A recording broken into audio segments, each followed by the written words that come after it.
Welcome to my dark happy place. My name's Desiree, and each week I'll be taking you with me as I delve into a different true crime case. Thanks for joining me. I'm so glad you made it. Welcome to the second episode.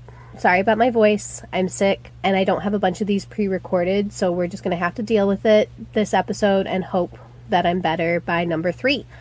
Since this is only the second episode, I'm going to still give a little description, like I did last time, as to what the podcast is. Like I said, I'll be taking you with me as I delve into different true crime cases. So I'll be covering things like serial killers, cold cases, disappearances. I might throw in some paranormal or things like that here and there, but it's going to be mainly murder, because that's just kind of what true crime is. Since we're going to be talking about murder and all the terrible things that come along with it, I will be giving a trigger warning in the beginning of every episode so that you know what is coming. With that being said, cue the trigger warning.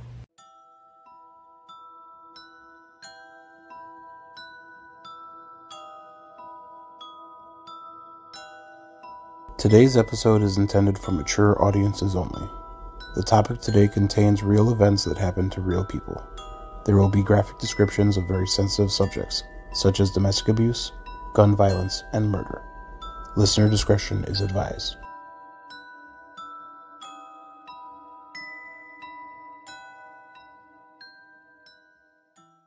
Alright, let's get into the case of James Allen Paul. James Jimmy Allen Paul was born on April 19, 1947 in Norfolk, Virginia. I don't have too much information about his early childhood and his earlier life, but I did see that in the early 1960s, when he was still pretty young, he was diagnosed with schizophrenia and had been in and out of mental hospitals a handful of times. In the late 1960s and the 1970s, James lived in Cambridge, Maryland with his wife Connie, where he worked as a crab fisherman. In 1981, him and his wife Connie moved to New Jersey, but within about a year, they would be divorced. On January 30th of 1982, Connie filed domestic abuse charges against James, and then on February 22nd of the same year, she filed breaking and entering charges against him. Both the battery and the breaking and entering charges were dismissed on March 8th of that year, and if he'd been convicted with either, we probably wouldn't be talking about him today. On January 2nd of 1984, James and his cousin Wayne Booz were charged with forgery because they tried to cash a stolen payroll check that was worth, at the time, $189.70. That check today would have been worth about $545. Right around that time that the forgery stuff was going on, James was set to testify against a drug dealer that had been charged with a double murder. He was actually never called in to testify because there was no trial. The main witness in that case fled, and so everything was dismissed. We're going to backtrack a second to 1982, right after his divorce with Connie, because this is when he started dating a woman named Rose Hoover. So just like when James was with Connie, Rose was also a victim of his violence. She filed simple assault charges against him, but those, just like Connie's, were also dismissed.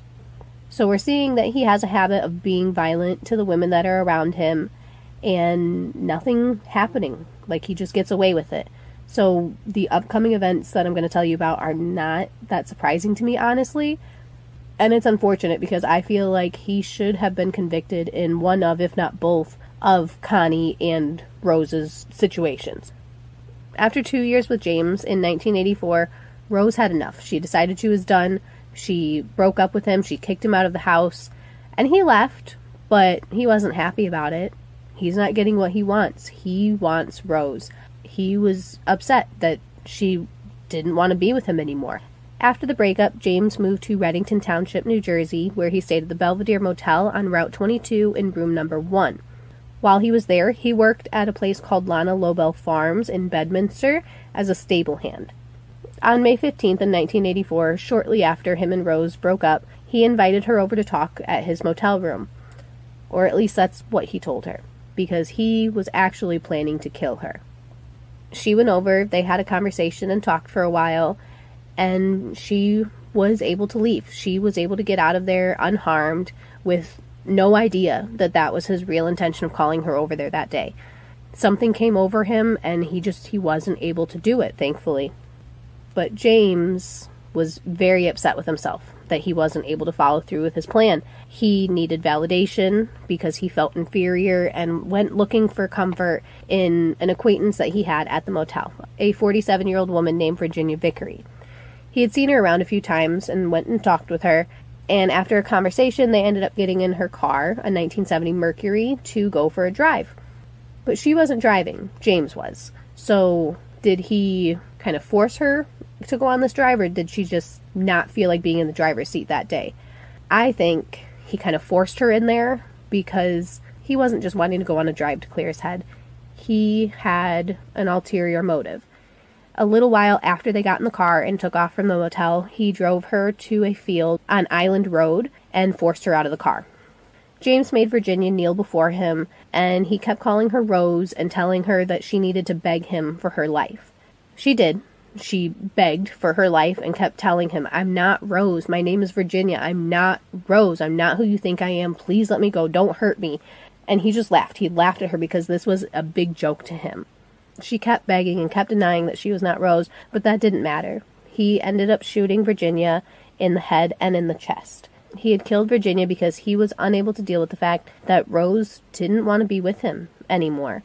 And he was unable to take that frustration out on Rose, so he just displaced it onto the next person that he saw. After James killed Virginia, he regrouped, and then he went over to Rose's house. This time he was really going to kill her. He was really going to do it. He was determined. How dare she not want to be with him? How dare she kick him out? How dare she not consider his feelings and not want to get back with him when he called her over there? So he drove over to her house with this set plan in mind, and this time he also backed out. He wasn't able to follow through. He was not able to kill Rose. Failing twice in his mind made him feel like a coward. The only reason he should have felt like a coward is the fact that he wasn't able to deal with his own emotions and had to take out his anger and inability to deal with rejection on the women around him. Later that day, Virginia was found in a hayfield in Reddington Township by a woman riding a horse. The field her body was found in was less than a mile from the Lana Lobel farm that James had been working at. I say had because he was not working there currently. He had stopped working there a couple weeks before the whole incident of Rose coming over and him killing Virginia. Police started to try and investigate what happened to Rose and why she was murdered, but nothing stuck out in her life as to make her a target. There was nothing, no suspects, nothing to go on. They went back to the motel where Virginia lived, and according to witnesses, the last time she was seen was when James left with her in her car. There was no sign of James at the motel or at the crime scene, and he had checked out of the motel that day, so he probably checked out after Rose had been there, but before he went and met up with Virginia. After he killed Virginia, he was just off into the world without a trace. In fact, he wasn't even in New Jersey anymore. He'd taken Virginia's car after he was not able to kill Rose the second time and fled to Connecticut. A few days after getting to Connecticut, he picked up an 18-year-old girl named Robin White. Robin had recently dropped out of high school, had broken up with her boyfriend, and was just having some trouble finding a job. She was having a lot of changes in her life. She had previously worked at the Willington Pizza House for about 2 years, but had changed jobs and started working at McDonald's in Vernon because it offered her more hours, which means more money. After the breakup, though, she wasn't in the best of moods, so she wasn't being the best worker, and so she was fired. On May 17th of 1984, Robin left her house in Willington, Connecticut, and told her family that she was going out to look for a job. James saw her out walking and hitchhiking, and he devised a plan so that he could get her into his car, Virginia's car. He told her that his name was James Dalton, and said that he had just bought a horse ranch in Portland, Connecticut, and needed some help. He desperately needed her to come with him to work. He told her that he'd give her a job on his ranch, and she'd be able to earn $250 to $300 a week, which would be about $700 to $850 in today's money. He said the farm was called Quarry Stables, and it was on Sand Hill Road. He had all this information up front, which made Robin feel comfortable enough to believe him and think that this was a wonderful opportunity, so she got into his car. After she got in, they stopped somewhere because she wanted to call her mom, Marlene, to tell her about the offer and tell her how excited she was. This was pre-cell phones, 1984, so they had to stop at a payphone somewhere. James got on the payphone and talked with Robin's mom as well, and said that he would take care of her daughter while she was working for him. After the phone call, he took Robin home so that she could get some stuff like clothes and other necessities to bring to the farm so that she could work with him. When they got there, Marlene wasn't there, but her sister Carol and some of their friends were. James waited outside for a little bit and talked to the friends and the sister while Robin went inside and got all of her stuff together. Robin left the house that day thinking she'd be starting this new adventure, having this new start in life, and was so excited for this opportunity. 3 days later, on May 20th, Robin's body was found. She was found alongside the road in Portland, Connecticut. The discovery of her body aggravates me a little bit for a few reasons. There's this man, we're going to call him Bill, and he came across her body while he was out walking with his family. Bill, however, didn't report it to the police until way later in the day. When he did finally call, he said that he had heard some rustling while he was out walking, and they went over to take a look, but he had just found an animal. He felt very guilty for leaving the animal there in the bushes, so after he got home and was thinking about it for a while, he went back, and that's when he found Robin. Bullshit. The police figured that, and so they kept questioning him until they finally got the real story. So here's what happened. Bill and his wife and his kids had been out taking a family stroll, and he did, in fact, hear some rustling off in the leaves, and did, in fact, tell his family that it was an animal. But that's as far as the truth went in his original story. The full story was that when he heard the rustling, he went over to check, and he saw Robin, but he did nothing to help her.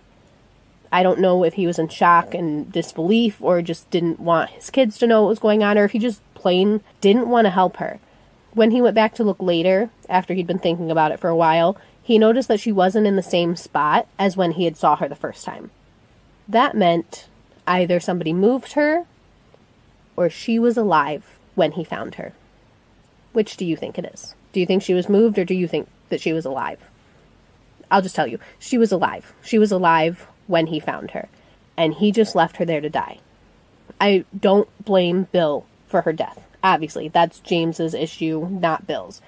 But I can't help but think about the fact, what if this was reversed? What if that was Bill's wife in those bushes, and some guy came along and saw her and was just like, oh, well, I'll deal with this later, and his wife died because the guy didn't deal with it when he saw her the first time? Wouldn't he have wanted that person to go and get help immediately to try and save his wife? I mean, if he heard rustling, the only way something could rustle the leaves is if it is alive and moving. If he had called police when he found Robin, she could have possibly been saved. That's what aggravates me. She could have been saved. Robin could be alive right now if this man had just taken action when he found her. Again, I'm not blaming Bill. I don't think this was his fault. I just think he made a poor choice, and that he should have acted sooner because he could have saved someone's life. Robin had been shot in the head and once in the hip.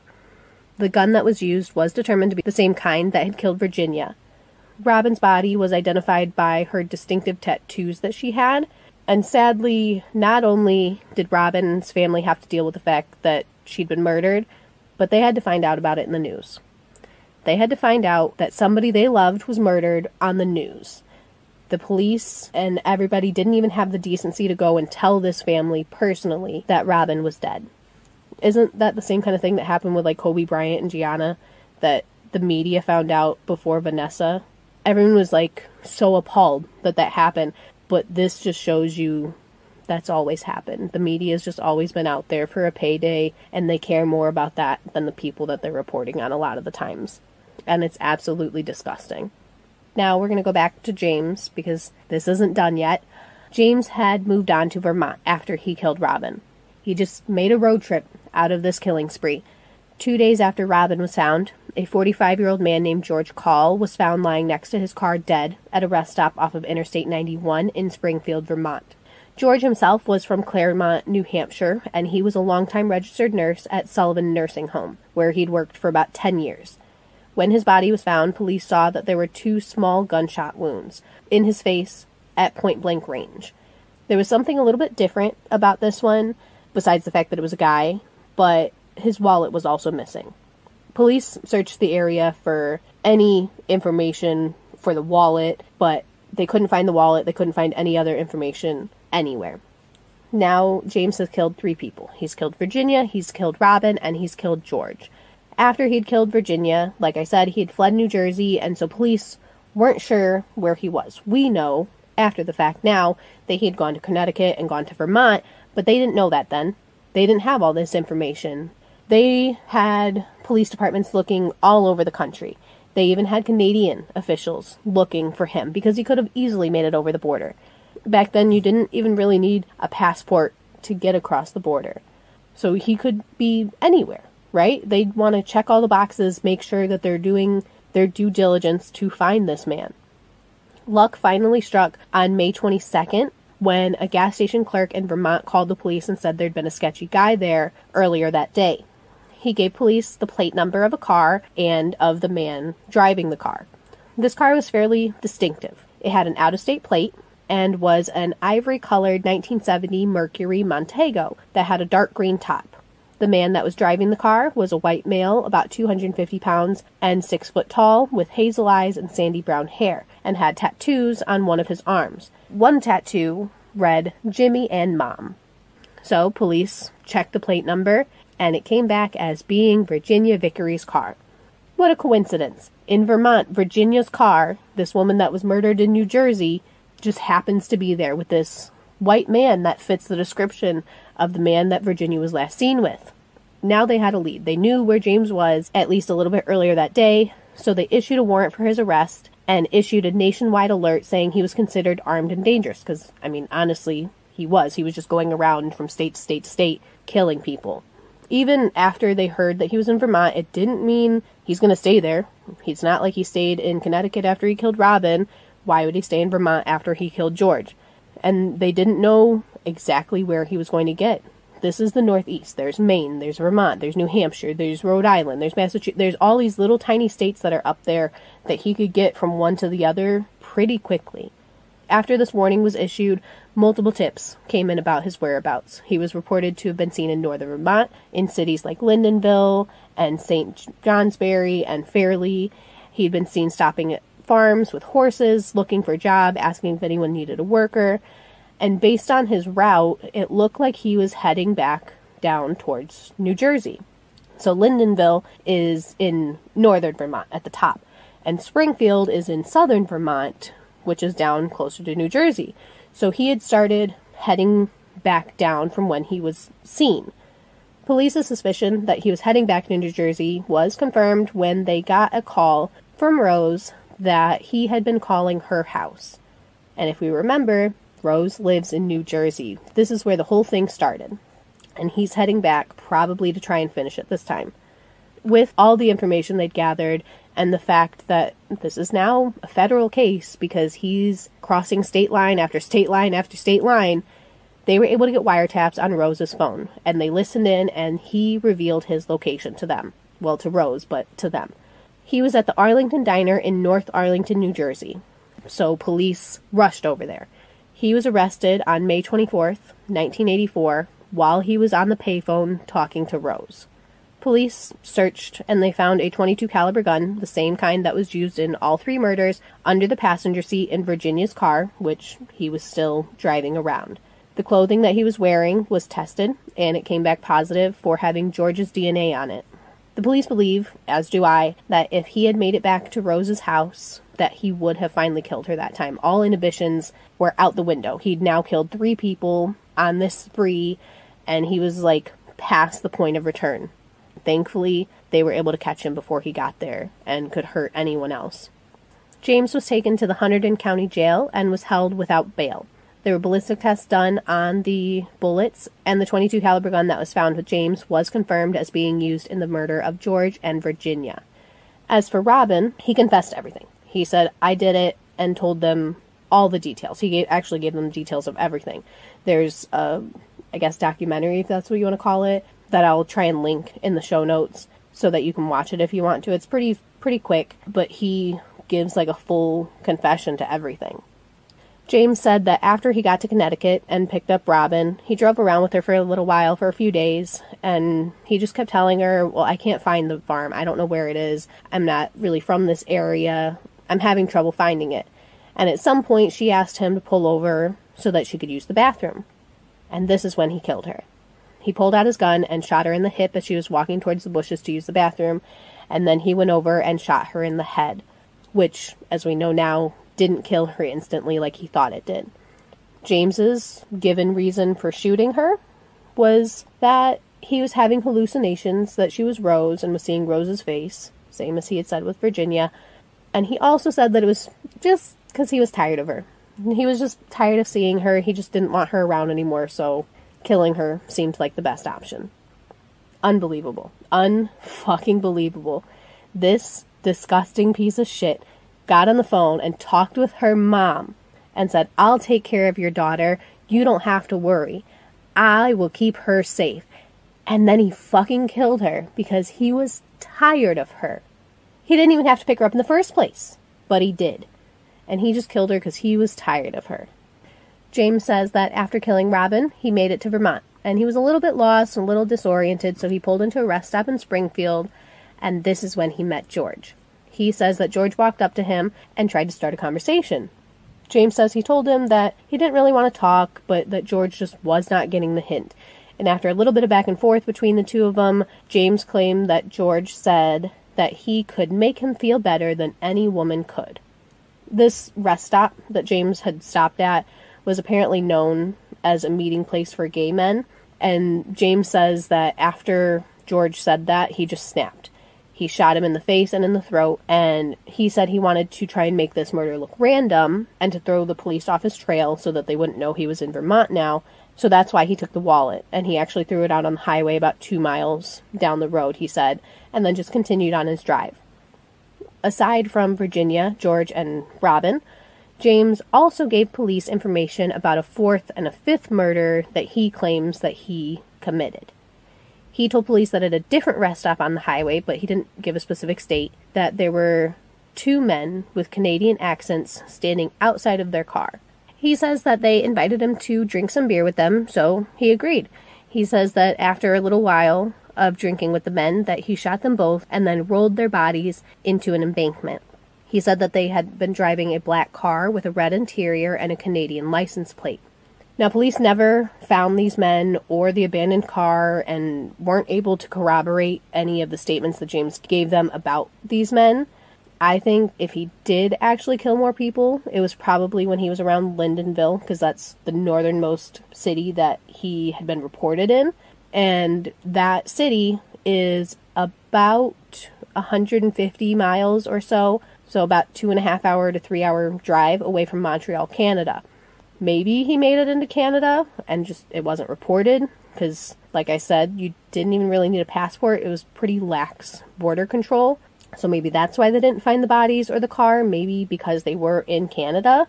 I mean, it's completely speculative. I don't know, right? But I mean, maybe it's possible.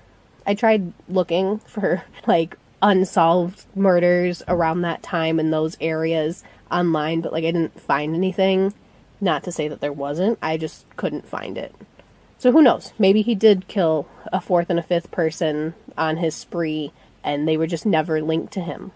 Maybe he didn't, it was just making it all up. Who knows? James told police that he never felt guilty about killing anybody. He said that he laughed at all his victims because it was just a big game to him. He also told police that if he hadn't been caught, he would have kept killing, which I fully believe. James waived his right to a jury trial, and on June 26 of 1984, he pled guilty to Virginia's murder. He also pled guilty to stealing the gun that was used in the murders. The gun had been stolen, along with some others, from the Lana Lobel farm that he had been working at on May 10th, just days before he started his killing spree. Like I said, this is a federal crime. FBI is involved because he had crossed state lines. I talked a little bit, very briefly, about his criminal history earlier, but during the trial, because the FBI had been involved, it was revealed that his criminal record was 4 pages long. Before James was sentenced, Hunterdon County Prosecutor William Polaria compared James to an animal and said that he was worse, because animals kill for food. They have a purpose for their killing, and his had no purpose at all. James' public defender, Morton Anixstein, said that James was really remorseful, that he had a hard childhood, and mentioned that he'd been diagnosed with schizophrenia at a very young age. Do we think he was actually remorseful? He was telling police that he was laughing about it. I think he's just trying to play on the judges simply trying to get a lesser sentence. On June 27th, 1984, Judge William D'Annunzio sentenced James to life without the possibility of parole till he had served at least 30 years. As part of the ruling, he was supposed to pay $5,000 to the Violent Crime Compensation Board. The Violent Crime Compensation Board is a fund that was set up to help victims of violent crimes or their families. Along with the life sentence and the fee that he was supposed to pay, James was also sentenced to concurrent, which means at the same time, sentence of 5 years for burglary, 5 years for stealing the pistol, and 18 months for forgery in relation to that payroll check that he had tried to cash in Clinton with his cousin Wayne. After the trial, he was treated at the forensic wing of Trenton Psychiatric Hospital for his schizophrenia. Once his treatment was completed, he was extradited to Vermont in January of 1985 to face charges for George's murder. The Windsor County Deputy State's Attorney Shelley A. Hill offered James a plea deal. The deal was that if he would plead guilty to first-degree murder, his new sentence would be served concurrently with his current sentence of life with parole after 30 years. This meant that if James took this plea deal, because the life sentences with possibility after 30 would be concurrent, that after 30 years, he could be out. His public defender, Kevin Griffin, said that James decided to take the plea deal just to get it over with, and because it gave him some hope of getting out of jail one day. Judge Alan Cook sentenced James to the equal sentence of life in prison with a chance for parole after 30 years. In this case, James told the judge that he felt guilty about what he did, and his public defender said that he felt horrible about the murders that he committed. So maybe he did actually feel bad, and it just took some time to set in? I don't know. I mean, he was already serving 30 to life, so this wouldn't have helped him get a lesser sentence, maybe so that he could show remorse, so that when his parole came up, he could actually get out. Who knows? In May of 1986, James pled guilty to the murder of Robin using an Alford plea. An Alford plea is most famously known in the West Memphis 3 case, I believe. That's the most famous case that one of these has ever been used in. An Alford plea generally means that the prosecution has enough evidence to get a conviction, but that the person still doesn't want to say they did it, that they still want to maintain their innocence. In this case, though, James wasn't saying that he was innocent, right? He had told them a full confession, said that he did it. But he was saying the state didn't have enough evidence to actually prove his intent of murdering Robin ahead of time to get like a first-degree murder charge. The Alford plea was a way to get out of a trial. This would mean he would just have to go through a sentencing phase, which was kind of like when he took the other plea deal, right? There wasn't a trial, and generally, if you take a plea deal or this Alford plea, you'll get a lesser sentence than you would if you went to trial. Judge Robert E. Riley sentenced James to 25 years with possibility for good time, meaning that he could be out in about 17 years. This was a consecutive sentence to the other two. He'd have to serve out the other two sentences first, and then this one. This would give him a total mandatory, since he had the possibility for parole after 30, a total mandatory jail time of 47 years, give or take, depending on time served and all that kind of stuff. His public defender in this case, Raymond M. Carey, claimed that the sentence of 25 years seemed appropriate, because if this had gone to trial, they would have tried to go for a manslaughter charge. The reason he would have tried to go for a manslaughter charge was because even though James hadn't been deemed insane, he would have been labeled as a man who was suffering from extreme emotional disturbance and would have been said to have committed an irrational act of a man emotionally disturbed. If they did go to manslaughter, this would have carried a sentence of 20-year max, which would have been less than the 25 that he was given. So I guess this was a better option overall. Still shitty, but a better option. I mean, at least he's got the two other life sentences, even though he has parole. But, whatever. Middleton State Attorney John T. Redway was not happy and said that life should have been given because of his prior criminal history and the fact that this was just one of 3 murders that he'd committed in a 10-day span. Attorney Redway, though, was not part of the plea negotiation between the judge and the public defender, Carey. So he didn't really have a say as to what sentence would be given. As for Robin's family, her mom Marlene said that she thinks he just got away with murder. that the justice system and the courts are for the criminal and the families just get left out of it. Her sister Carol said that, quote, "They should bring the death penalty back. It would save a lot of time and money. If he killed someone, he should get the same in return," unquote. James ended up serving out his first life sentence at the New Jersey State Prison, where he died on March 3rd of 2000. And now, before we end today's episode, I'm going to play devil's advocate a little bit. I always try to look at the other side of things because there's never just one version of the truth, right? Like, there's always different sides to the story. So hear me out before you think I'm nuts for even bringing this up. Could James really have been having delusions and hallucinations when he committed these murders because of his schizophrenia? I mean, he described an entire scene where he killed 2 men that the police could find no trace of. Could this have just been a full-out hallucination? In Virginia and Robin's case, he was claiming that he was seeing Rose's face. Could that have been an actual hallucination that he was seeing? Schizophrenia does cause visual hallucinations as well as, like, hearing voices and stuff. It's not just only the voices in the head that everyone thinks that it is. There'd been reports of those that worked with him before the killings that he had a change in demeanor in the past few months.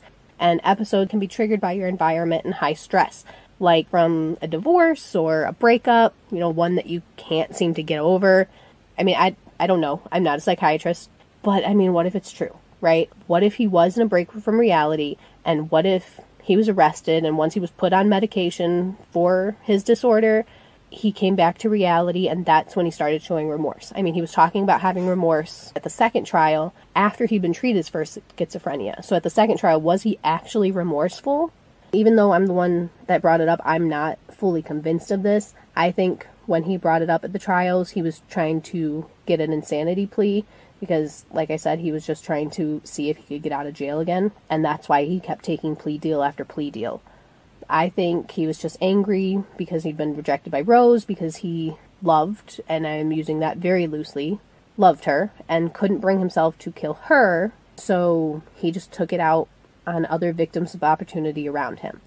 I'm not convinced of this theory either because of how well he remembers what happened and the fact that he recalled all these different events that happened when he was speaking with police.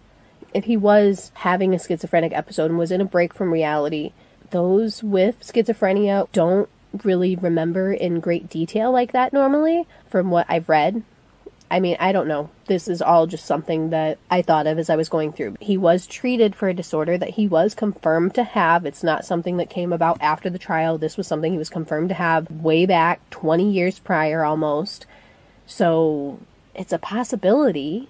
I don't think it's what happened, but it's a possibility. So what do you think? Do you think he was actually hallucinating like he said, or do you think he was just this deplorable human that couldn't control his emotions and took his anger out on people around him? That's it. That's the case of James Allen Paul. Let me know what you think about the case and what you think about the theory that I brought up. Talk with me about it on Instagram, Twitter, or Facebook at DarkHappyPod. I'll also be posting pictures on Instagram if you want to see who I talked about today. You'll be able to find all future episodes on Spotify or wherever you're listening now. There's also the podcast website, mydarkhappyplace.com, where you'll be able to find everything I've already talked about all in one place. And there's also a case request form, a link to leave a review, and a brief survey that I would appreciate if you could take a few seconds and complete to let me know how you're liking the podcast. I'll be here next week with another one, so be ready and mark it down on your calendars. Bye!